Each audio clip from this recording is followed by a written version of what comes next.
and welcome back to the dramatic reading of Agony by Tania Kalytenko. My name is Andrew Ammond, and this is Act 3, Scene 1. The city has been swallowed by darkness. The howl of a siren is heard. The monument to Princess Olha blinks nervously, looks around, checks whether the monuments to Andrew the First called, Cyril, and Methodius are sleeping. Hearing Andrew's peaceful breathing and this broken snoring of the old Bulgarians, like the scratching of a quill on a parchment, Olha holds still, then carefully steps down from the pedestal, gently passing the sandbags. The quarters flickers with little light bulbs here and there, less lighting the pass than throwing it off course. Olha's white face looks anxiously fierce in such light. Her steps are sure. Even with closed eyes, she could reach the place she needs.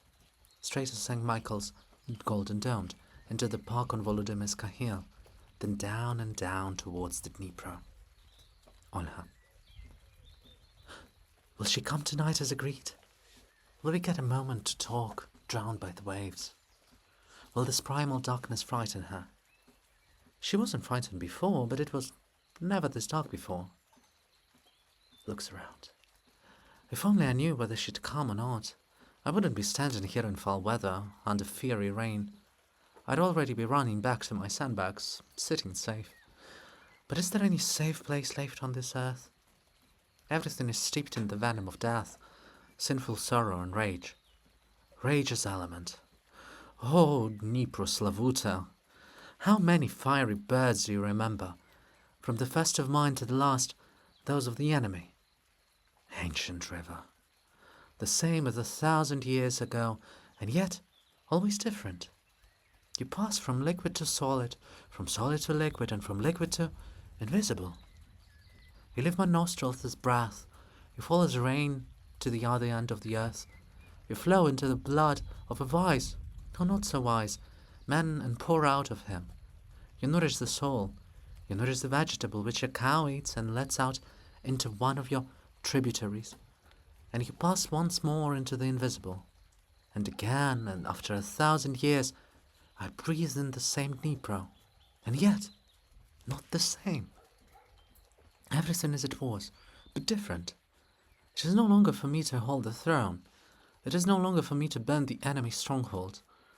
I shall not strangle the fire with smoke and heat. My husband has already been crucified. My birds have already flown.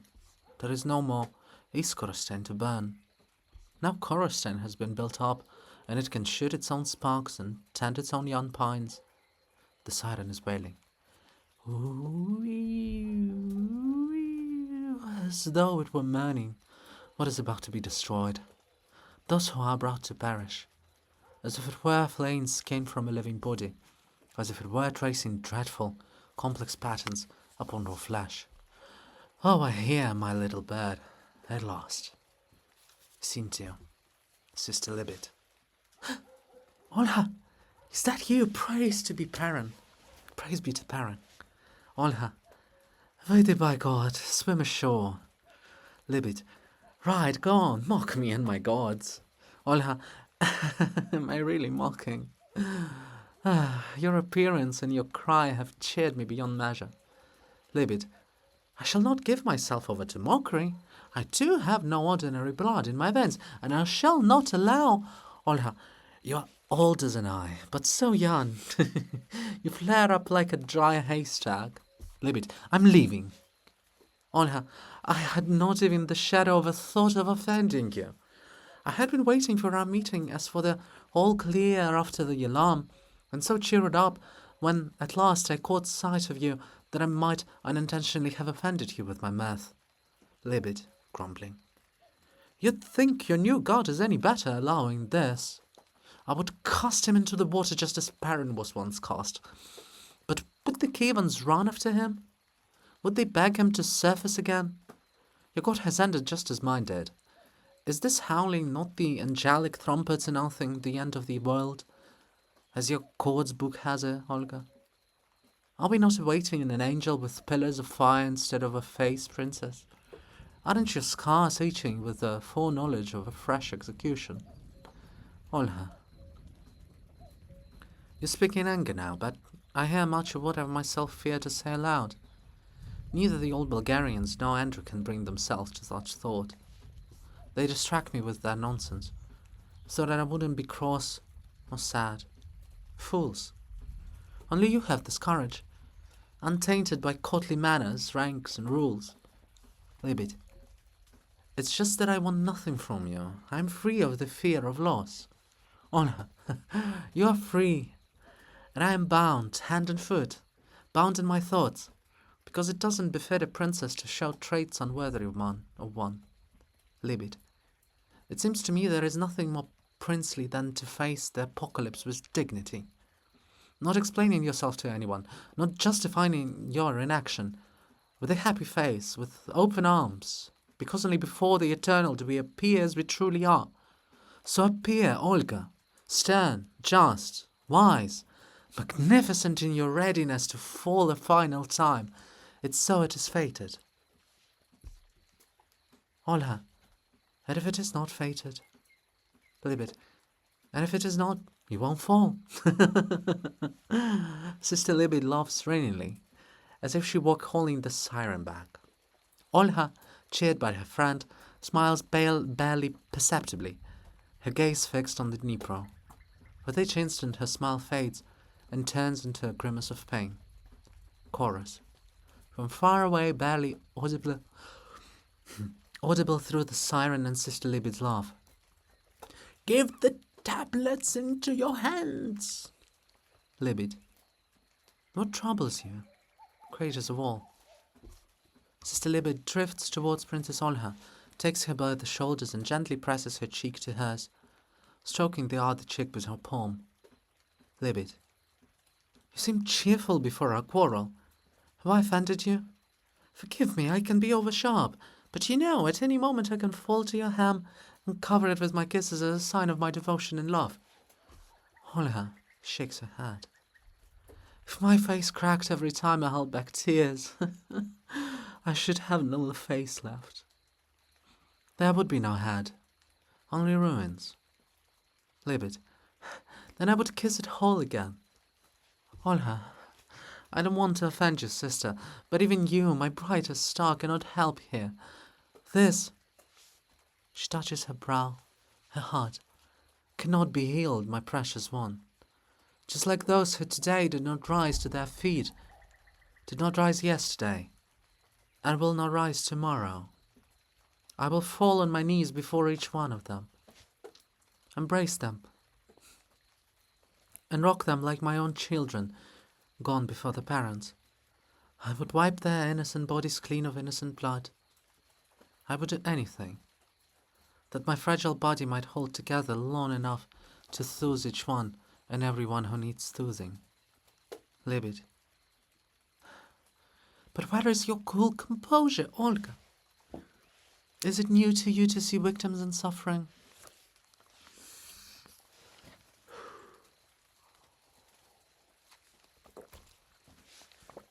Olha, nothing new, true. But while the heart is alive, no atrocity becomes mere habit. Lybid, and in the city you burn, was every soul armed? Olha, that was vengeance. This is different. The princess steps away from Sister Lybid, who looks at her slyly. Lybid, ah yes, vengeance. Olha, speak plainly. Lybid, you speak plainly, because I suspect that conflagration was not made in Igor's name. Olha, and in whose then? Lybid, do you remember? I spoke of the fear of loss. Olha, well, Lybid, were you not afraid to lose the throne after your husband's death? A woman, an outsider, a widow. You were a head's breadth from becoming an exile or a captive. Olha, and who would have dared? Lybid, anyone. Had you not shown your strengths? Olha, and how do you dare? Lybid, because I have your permission to dare, and in return you receive from me freedom from doubt and judgment, and my unquestioning loyalty. I have proved it many times. Never once have I betrayed you, although I might have. Olha, although you might have. Princess Olha relaxes her face. She sits closer to the river, dips 2 fingers into the Dnipro, tastes the water. Olha. The fear of loss. What if Methodius afraid of losing? Lybid. His illusionary world. Olha. What is Cyril afraid of losing, sister? Lybid. Control over the real one. Olha. And Andrew? Lybid. You know the answer yourself, princess. Why drag me into it? Olha. I want to hear something different from what I'm guessing. Lybid. Don't expect mercy from me. Andrew the First called it afraid of losing your favor. Olha. And what am I afraid of losing? Not back then. Now. Lybid. My answer will be too cruel for you. Olha. I don't care. Lybid. I won't answer. Olha. What am I afraid of losing?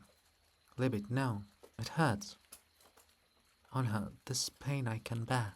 Chorus. What does it say? Olha. No one but you will tell me, I beg you. Sister Lybid hesitates.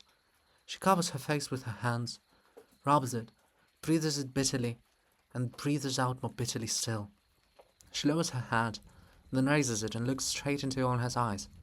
She takes Olha's chin in her right hand. Lybid. You, princess, are afraid of losing what you never had. The all clear is sounded, and shall not have. Kyiv falls mute, and into the silence that came before the creation of the world, Princess Olha smiles frankly and openly. Chorus. Coming closer to the women, members of the chorus hiss into one another's ears. Give the tablets into your hands. What does it say? What does it say? Will anyone give an answer? The city of ours, it seems to be breathing. Or perhaps the city isn't there at all. Or could it be that every city of ours is only a projection of our dreams? Or perhaps a sickly imagination before the death sentence builds in each of our pockets its own Kyiv, its own Kharkiv, its own Lviv, its own Kerch. Come on then, come on, let's have those tablets, and I shall read them and perhaps understand about what has been and what was it to become. But I cannot promise that I shall find peace. End of Act 3. Andrew's note. By the way, this is my second reading of Agony, and if you stay till the end of the series, you will understand who or what Princess Olha was afraid of losing that she never had, and maybe will not ever have. Stay tuned for more. So, a small pause. Unstable terrain.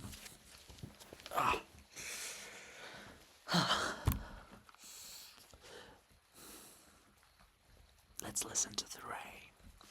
Yeah.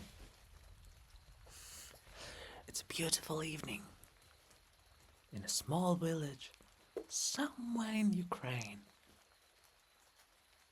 It's Saturday. What is it now? 8 p.m. The lush greenery around me, and gentle drops of rain.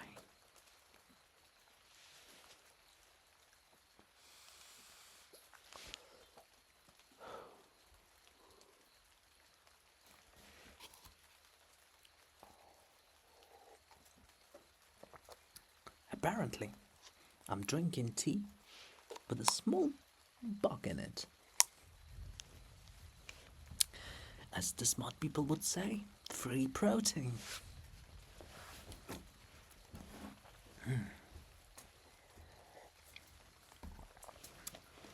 Okay, Act 4 is a definite tone change. So, let's imagine a different scene. Act 4. Scene 1. The same morning, the 10th of October, after a massive rocket strike on Kyiv, Taras Shevchenko Boulevard, Taras Shevchenko National University, the corner of the boulevard and Volodymyrska Street. Voices, the roar of engines, shouts, the siren of ambulance, police, fire engines, in the air, the smell of burning and water. Taras Shevchenko, disoriented. Where's my coat? Hrushevsky. In your hands, old fellow. Shevchenko, menacing and loud. Bastard! Sons of bitches of daughters! Cadaverous filth from under the fingernails! Damned stinking dogheads made their own blood run in the rivers and poured itself down their throats! Hrushevsky, father! Shevchenko, filth! Hrushevsky, be quieter! Shevchenko, wank! Hrushevsky, human grief, don't you see? Shevchenko, and what am I to see for Holera's sake? Packed in sandbags, and closed up in a crate to boot? To live so long to serve the people, only to be shackled like a slave? Hrushevsky, but on the contrary, they are guarding you like their own heart. Shevchenko, better to perish but free. Hrushevsky, my shield over there got destroyed, and had it not been for the shield, I wouldn't be talking to you now. You see how cleverly people have thought it through. Shevchenko, where's my coat? Hrushevsky, father. Shevchenko, what kind of father am I to you? I didn't beget your mother, that you should call me that. Hrushevsky, then how should I address you? Prophet? Shevchenko, indignant. A scoundrel, that's what you are. And what a beard you've grown, shame on you. Such a respectable man and prattling like a foolish schoolboy. Hrushevsky, well, my apologies. Shevchenko, and why don't you go to your sickly mothers, eh? Hrushevsky, although you swear without obvious cause, I shall allow it, but not for long, because you are my elder and of higher denomination. Shevchenko, more deeply indignant still. I'm not interested in money, Hrushevsky. Since when? Shevchenko, still more deeply, still more indignant. You've talked me right round, tied my tongue and my thought in knots. It struck close, that one. Where did it land, Mihailo? Tell me. Hrushevsky. Behind your back, father. Why are your hands behind your back are pointing? Shevchenko. Even the coat got blown about by the blast wave. How shall I winter through? Hrushevsky. Your coat is in its place. Shevchenko. And your hat? Hrushevsky. The hat is in its place too. Only my shield, the one shielding me, was torn off. And had it not been for the sandbags, the hat would have gone too. They protected us. Where else are we, the bronze ones, to hide, where to flee to? Be glad it's only this. Were you very frightened? Shevchenko. And the people? Hrushevsky. They felt the blast, I wager. The crater is enormous. The trees are smashed as if by plague. And isn't this plague, father? Shevchenko. Were people wounded? Killed, perhaps? Hrushevsky. And the glass on the dome was broken. Shevchenko. Mihailo, stop changing the subject. I'm watching. You won't manage it. Hrushevsky. Human grief. Shevchenko. It is, then... Hrushevsky. There are bodies on the asphalt. I slipped past unnoticed, and had I wanted to draw attention to myself, no one would so much as have batted an eye. Asphalt and blood. Everything broken, everything in disarray, everything not as it was. I thought I wouldn't look as if I went past, but in a flash I understood that I had to look, to see with my own eyes what had become of the person who had been alive a moment before, who had hoped to spend the day in work, who had dashed out at dawn for cheese for breakfast, or simply walked without aim or route, taking a stroll through the sleeping city. A stab. And now this is a motionless, mangled body without a soul that will reach nowhere. With aim or without, it makes no difference. Just a heap of tissues and cells. That is how the enemy sees us. Having no soul himself, he does not see one in us, and he wishes to turn us into beings like himself. So I walked, looking the dead in the eye, that to the end of my being I might remember them, imagine them living and unburdened, in the moments of joy and the moments of sorrow. Shevchenko. You looked that you might see human fragility? Hrushevsky. I looked that I might remember that those non-humans are capable of. They have always been capable, they always will be. I looked and thought, how many such atrocities have I already seen? And how many more shall I have to see? Is this not the moment? Is this not the most fearful punishment? To be frozen in a posture of eternity, that for an endless number of endlessnesses, you should look upon grief and be utterly unable to help it. Shevchenko. You needn't stand or rather sit for an eternity if they tear you down. Hrushevsky. If I'm torn down, you'll fly first. Shevchenko. And I wasn't planning to loiter here alone anyway. Sick of it already. Let someone else take my post. Help an old man out a bit. That's natural. That's how it ought to be.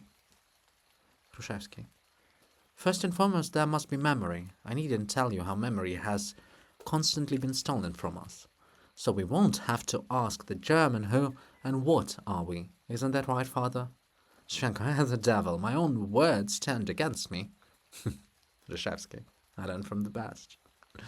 Shevchenko, don't flatter me, you bearded one. It won't change my mind anyway. They've put up too many terraces all over Ukraine. I don't much care for it. And they don't all suit me, like a caricature, like mockery. And this hat, on top of it, stuck it on once, and now I can take it off. They should have thought first, before they kitted me out. Now it's easier to tear it down than to fix. Hrushevsky. Don't talk nonsense. There's tearing down to be done, but certainly not of you. Your time hasn't come, nor mine. But of certain others. Chorus. Certain others. Altogether they point towards Peremohe Avenue, towards the railway station. Monument to Mikhail Hrushevsky. We will not point fingers. Chorus. No, we will not. They lower their hands, and after half a moment altogether point again towards Peremohe Avenue, towards the railway station. Mikhail Hrushevsky. Because someone over there has been around long enough. Hey there, do you read me? Chorus.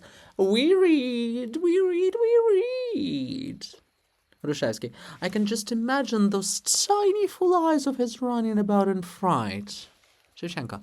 And what do you think to do to him? Hrushevsky. What else? Liquidate the dog, together with his sidekick. He's been around, sniffing things out, sowing trouble. Shevchenko. Maybe little Mikhail isn't so bad after all. Hrushevsky. A stinking, phoning carrion. That's who he is. I have a trusted source, an agent, so to speak, who is keeping watch over this passenger and reports everything to me. Those swords need watching with particular care, for there is nothing more treacherous than a small figure who whirls about now here, now there, and is never taken seriously. I am wary of those greys and remarkable types. It is from them one should expect the greatest disaster. They hold the most poison within. Seemingly fit for nothing, incapable of any genuine treachery, lacking the courage for true betrayal. I keep as far as I can from grey, unremarkable men. I am more drawn to the loud, boorish, the ungainly, the one with no taste, or ones whose taste is too refined. Let them tell me to my face whatever they wish. Let them swear like sailors, like female philologists. Let them be the basest scoundrels, but honest scoundrels. And from this something can come, but never betrayal.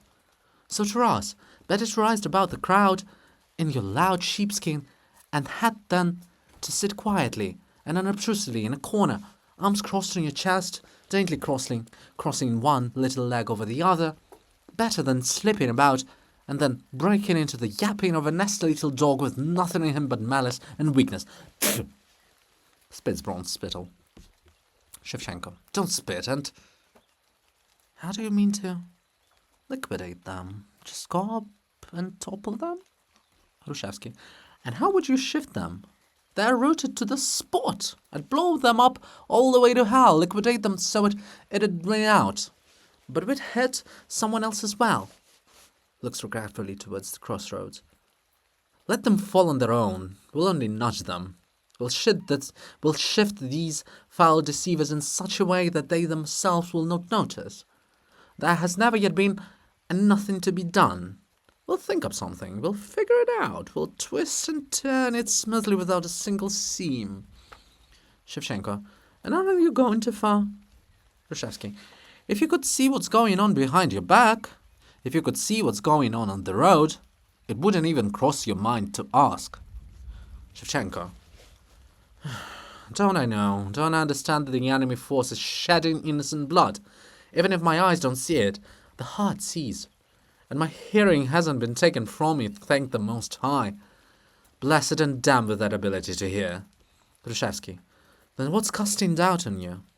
Shevchenko. I don't know whether we have the right to such decisions. Let it be the people.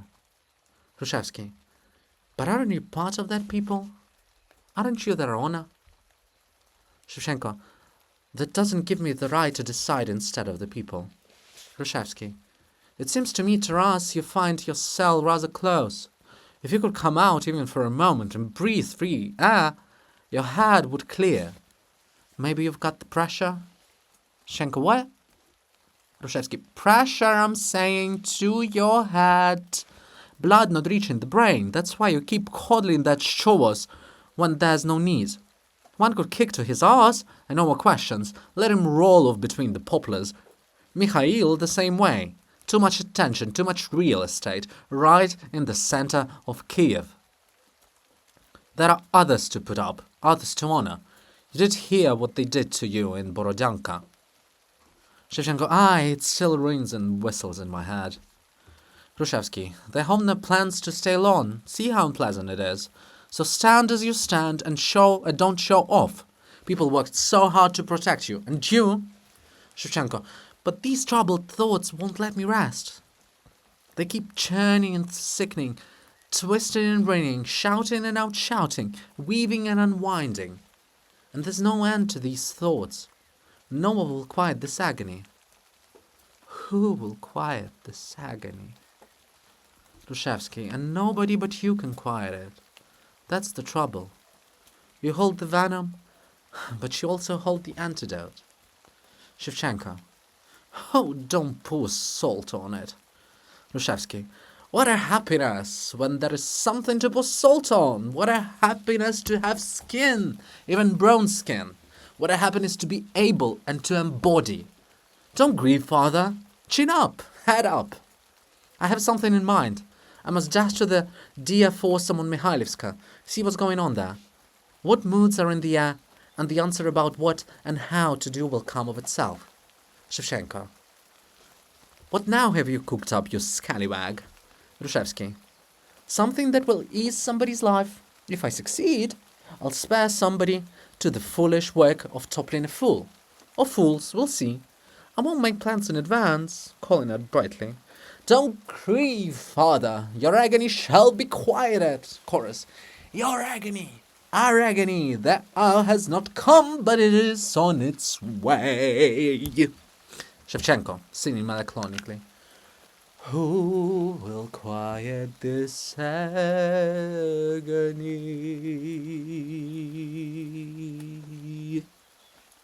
Chorus.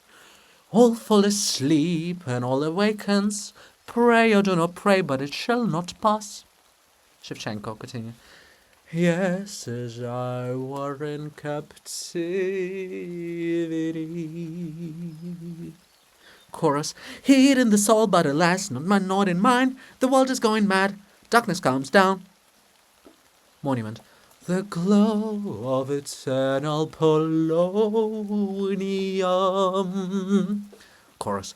Flocks rise up of birds with broken wings, blood instead of rivers and no rivers at all. Shevchenko. That pierces blindly through. Chorus. A scream comes from the lips, like meat from the bone, and after that scream, no one a single word. Shevchenko. Who will quiet this agony?